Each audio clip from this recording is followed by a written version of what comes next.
Mga kagabay, magandang hapon, magandang gabi, magandang umaga, magandang tanghali. Saan man tayo naroroon, anuman ang ating mga ginagawa, una at higit sa lahat, ating ialay ang ating mga sarili sa ating Panginoon. Sa loob lamang ng ilang mga sandali, ating damhin ang presensya ng Diyos.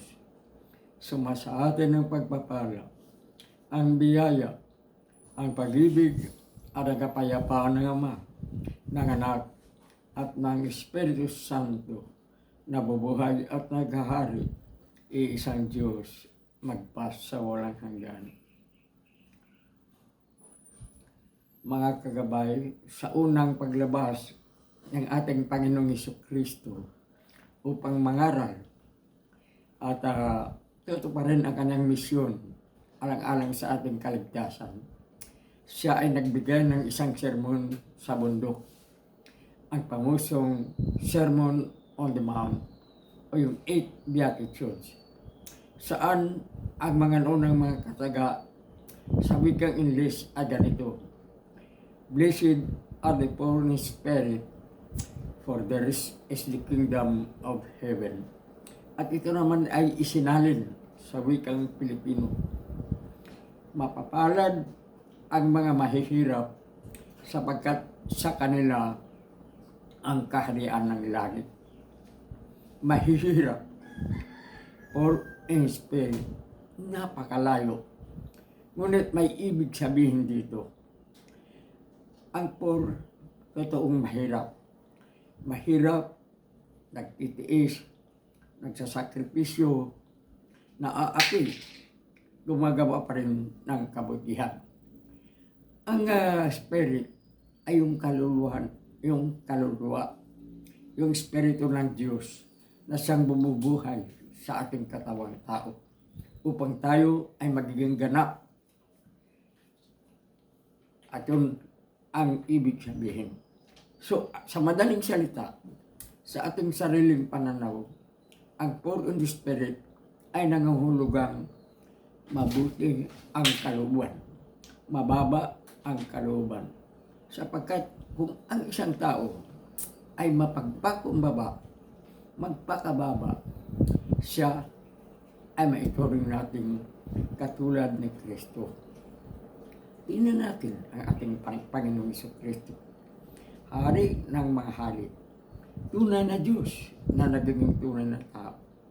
Subalit, nagpakababa, nagiging maawain, nagiging mabuting tao. Pinapakain niya ang mga nagugutom. Ginamot niya ang mga may sakit na mga mahihirap. Ipinagtanggol niya sa mga mapang-aping mga makapangyarihan ang mga mahihina. Yan ang ibig sabihin ng poor spirit or in spirit.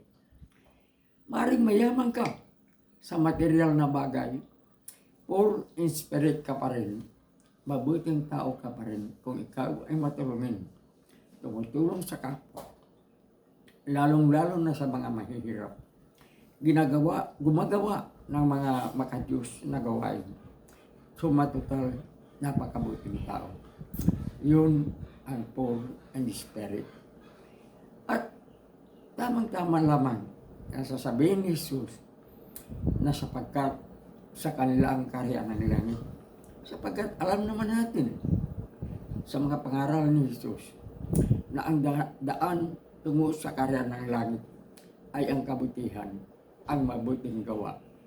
Sabi nga ng ating Panginoon, ako'y nagugutom, pinakain niyo. Nauuhaw, pinainom niyo.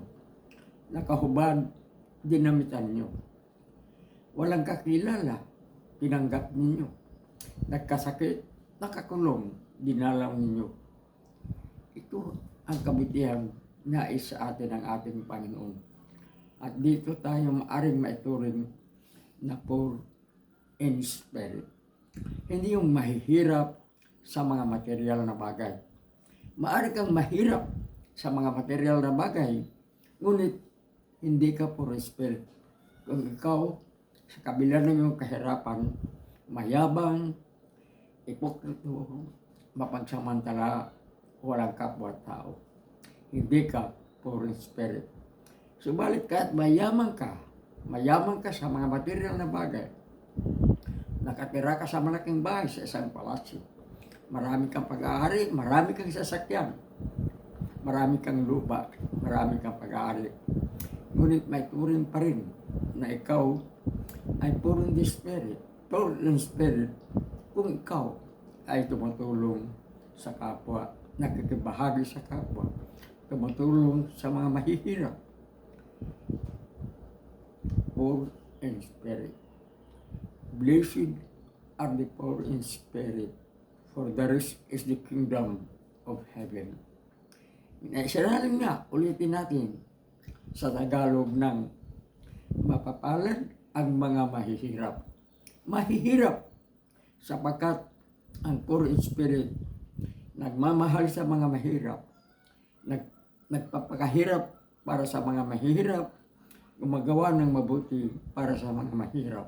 So sila ay mahihirap, poor in spirit, sapagkat ang kanilang kalooban ay makamahirap at nagmamahal sa mga mahirap. Poor, para sila sa mga mahihirap. Katulad ng hari ng mga hari, si Jesus, na kung gustuhin ng Diyos na sa kanyang pagligtas sa ating mga kasalanan, hindi niya kailangan ang magpakahirap. Hari siya ng mga hari. Anumang ang kanyang sa isang kilos ng kanyang daliri, maaari na niyang matalo ang lahat. Katulad nga ng pinahinto ni Jesus ang malakas na bagyo, ang malakas na ulan, ang malakas na hangin. Sinabi lamang niya, itinaas niya ang kanyang kamay, tumigil na kayo, tumigil, at naging mapayapa ang kapaligiran. Ganun ka makapangyarihan si Jesus. Pero ano ang kanyang ginawa? Ipinakita niya ang kanyang pagmamahal sa mga mahihirap. Naging tunay siya na tao. Naggusto lang alipin, nagiging masunurin sa Ama. Masunurin hanggang kamatayan. Kamatayang nakapako sa krus. Saan kayo makikita ng ganitong Diyos? Saan kayo makakakita ng ganitong hari? Kaya ang sabi ng ating Panginoon, pag ito ay ating isa sa buhay, sa sino mang nais na sumunod sa akin, itakwil ang sarili, pasanin ang krus at sumunod sa akin. Sa madaling salita, tularan natin ang ating Panginoon. Mahalin natin ang mga mahihirap. Tulungan natin ang mga mahihirap. Ang mga nasalaylayan, ang mga nakakalimutan, ang mga nawawala.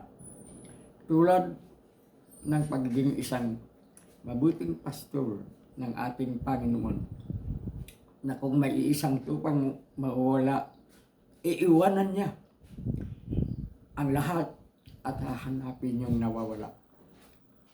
At pag nakikita niya ang nawawala, siya ay magdiwag, magbubunyi, alang-alang sa pagbalik o sa pagtatagpo niya na muli na nawawala. Ang ibig sabihin, pagka may isa sa atin na nagkakasala, patawarin niyo, at pag nagbalik sa Kanya, ay muling magiging tunay na anak ng Diyos.